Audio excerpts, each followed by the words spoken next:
22 जनवरी 2024 ये वो दिवस जिस दिन सिर्फ भारत में ही नहीं बल्कि पूरे विश्व में दिवाली सेलिब्रेट होगी और जय श्री राम के नारे लगाए जाएंगे, क्योंकि 500 सालों का ये वनवास आज आखिरकार खत्म हो जाएगा और एक नई अयोध्या देखने को मिलेगी जिसे शायद ही कोई भूल पाएगा।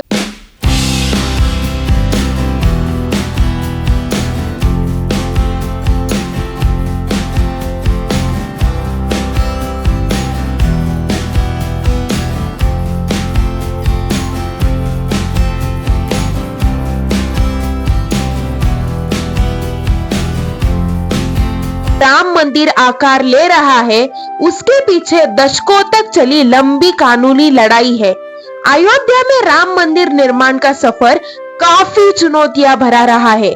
बाबरी विवाद, अदालतों में चली लंबी लड़ाई और फिर आखिर के फैसले के बाद मंदिर का निर्माण शुरू होना। अब देशवासियों को इंतजार है तो सिर्फ 22 जनवरी 2024 का। आइए जानते हैं इस राम मंदिर का रहस्यमय इतिहास।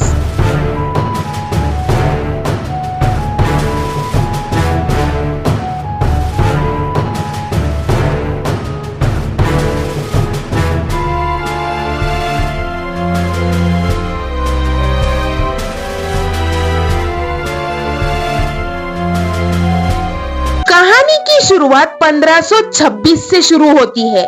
ये वो साल था जब मुगल शासक बाबर भारत आया था।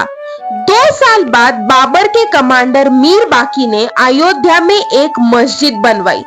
ये मस्जिद उसी जगह बनवाई जहां भगवान राम का जन्म हुआ था। बाबर के सम्मान में मीर बाकी ने इस मस्जिद का नाम बाबरी मस्जिद दिया था।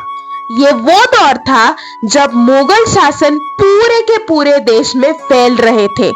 19वीं सेंचुरी में मुगल और नवाबों का शासन कमजोर पड़ने लगता है।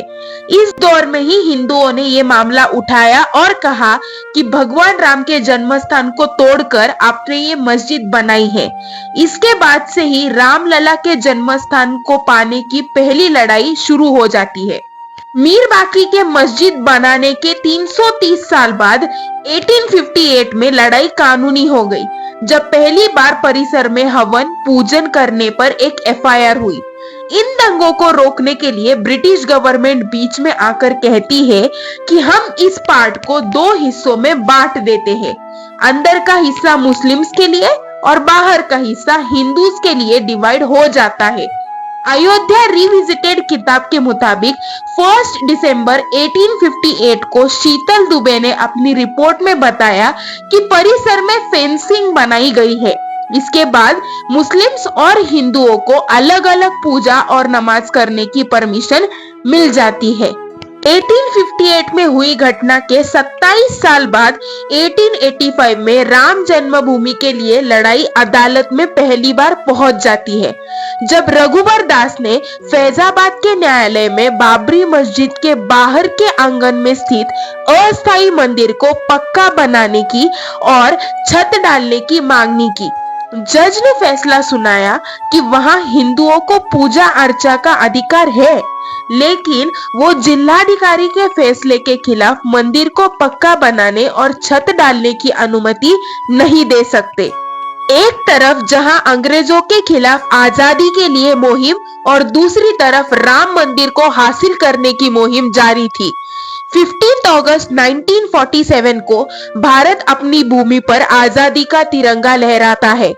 आजादी के बाद 23 दिसंबर 1949 को मस्जिद के मेन हिस्से में भगवान श्री राम की मूर्ति रखी गई और तभी हिंदू इस पार्ट की भी पूजा करने लगे। इस सिचुएशन को कंट्रोल करने के लिए गवर्नमेंट इस पूरे एरिया को क्लोज कर देती है। यहाँ कोई भी लोग, ना हिंदू और ना ही मुस्लिम, अंदर जा सकते थे। इस बात को हटाने के लिए बहुत सारे सिविल केसेस फाइल किए गए। जैसे 1950 को महंत रामचंद्र दास हिंदुओं को पूजा करने के लिए केस फाइल कर देते हैं। 1959 में निर्मोही अखाड़ा केस फाइल कर देते हैं कि इस पूरे एरिया का पोजीशन हमें मिलना चाहिए। थोड़े दिनों के बाद ही इन सब केसेस के नतीजे भी आने शुरू हो गए थे। 1986 में एक ऐसा नतीजा आया जब हिंदुओं को वो बैंड एरिया में भी पूजा करने के लिए परमिशन दे दी गई। इस डिसीजन से नाराज होकर मुस्लिम्स ने उनकी खुद की एक अलग कमिटी बनाई, बाबरी मस्जिद एक्शन कमिटी। अब धीरे धीरे सिचुएशन के हालात बेकार होने लगे थे। 1990 में मिनिस्टर लाल कृष्ण आडवाणी ने गुजरात के सोमनाथ से अयोध्या तक रथ यात्रा निकालते हैं, जिसका रिजल्ट बहुत ज्यादा ड्रामेटिक होता है। सिचुएशन और खराब होने लगती है, दंगे होने लगते हैं और इसी का एंड यही होता है कि आडवाणी जी को बिहार के जेल में गिरफ्तार कर दिया जाता है।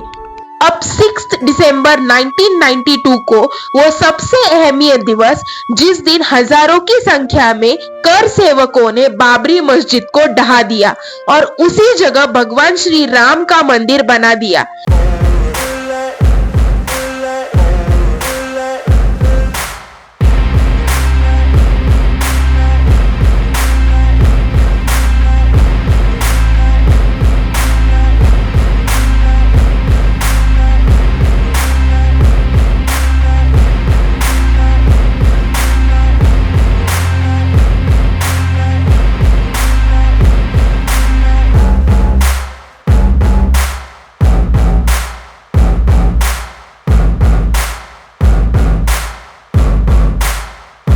इस घटना के बाद पूरे इंडिया में बहुत दंगे होने लगे। तो 16 दिसंबर 1992 को मस्जिद के तोड़फोड़ के सिलसिले में जिम्मेदारी किसकी थी, उसी की जांच करवाने के लिए लिब्राहिम कमेटी अपॉइंट की गई। इसके बाद आ जाते हैं साल 2002 में, जब पिक्चर में आती है बीजेपी सरकार। प्राइम मिनिस्टर अटल बिहारी वाजपेयी ने एक अयोध्या विभाग शुरू किया, जिसका मेन ऑब्जेक्टिव था रेजोल्यूशन करना, हिंदू और मुस्लिम्स के बीच बातचीत करके कुछ सॉल्यूशन निकालना। अप्रैल 2002 को इस जगह का मालिकाना हक डिसाइड करने के लिए Allahabad high court archaeological survey of India that is ASI को इन्वेस्टिगेट करके एक रिपोर्ट सबमिट करने के लिए कहती है। ये सारे सबूतों को और रिपोर्ट को कंसीडर करके इलाहाबाद हाई कोर्ट के लखनऊ बेंच कोर्ट ने 30 सितंबर 2010 को एक ऐतिहासिक जजमेंट डिलीवर कर दिया। इस जजमेंट के मुताबिक इस जगह को 3 हिस्सों में डिवाइड कर दिया। राम मूर्ति वाला पहला हिस्सा गया रामलला विराजमान को, सीता रसोई भंडारा और राम चबूतरा वाला हिस्सा गया निर्मोही अखाड़ा को और बचा हुआ तीसरा हिस्सा सुन्नी वक्फ बोर्ड को। इलाहाबाद हाई कोर्ट के इस डिसीजन को सुप्रीम कोर्ट ने 9 मई 2011 को रोक लगा दी। फरवरी 2016 में राम मंदिर निर्माण के लिए सुप्रीम कोर्ट में केस फाइल किया सुब्रमण्यम स्वामी ने। दिसंबर 2017 तक इलाहाबाद हाई कोर्ट के फैसले के खिलाफ सुप्रीम कोर्ट में टोटल 32 अपील्स पहुंची। अकॉर्डिंग टू सुप्रीम कोर्ट, इस केस की सुनवाई जनवरी 2019 से शुरू होगी।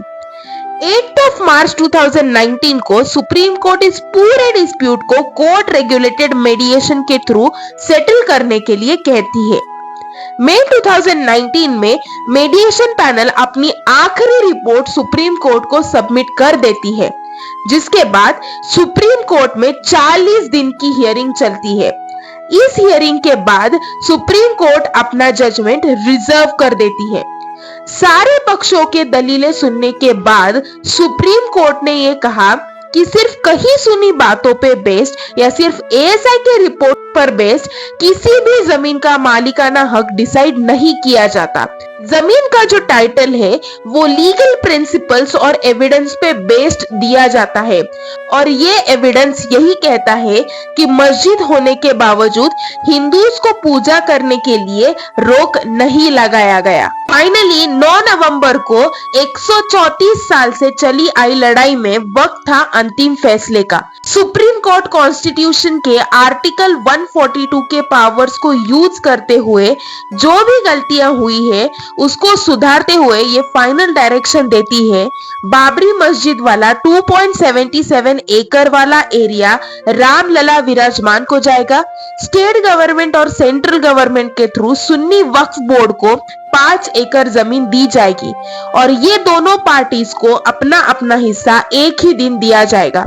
इसी के साथ दशकों से चली आ रही लंबी कानूनी लड़ाई समाप्त हो गई। अब बारी थी निर्माण की। 5 फरवरी 2020 को पंतप्रधान नरेंद्र मोदी ने अयोध्या में मंदिर निर्माण के लिए राम जन्मभूमि तीर्थ क्षेत्र ट्रस्ट की घोषणा की। ठीक 6 महीने के बाद 5 अगस्त 2020 को अयोध्या में राम मंदिर की आधारशिला रखी गई, जिसमें पीएम मोदी भी शामिल हुए। अब 22 जनवरी 2024 को मंदिर में भगवान राम की प्राण प्रतिष्ठा होगी, जिसके बाद मंदिर लोगों के लिए हमेशा के लिए खुल जाएगा। इसी के साथ कई वर्षों से चली आई ये लड़ाई फाइनली खत्म हो जाती है और फिर से ये राम राज्य की अनोखी सुबह हम सबके जीवन को एक नया रंग लाएगी। अगर आपको ये वीडियो से थोड़ा भी नया सीखने को मिला तो इस वीडियो को जरूर लाइक कर देना और चैनल को सब्सक्राइब कर देना। मैं मिलूंगी आप सबको जल्द ही। Till then keep learning and keep shining. Good bye.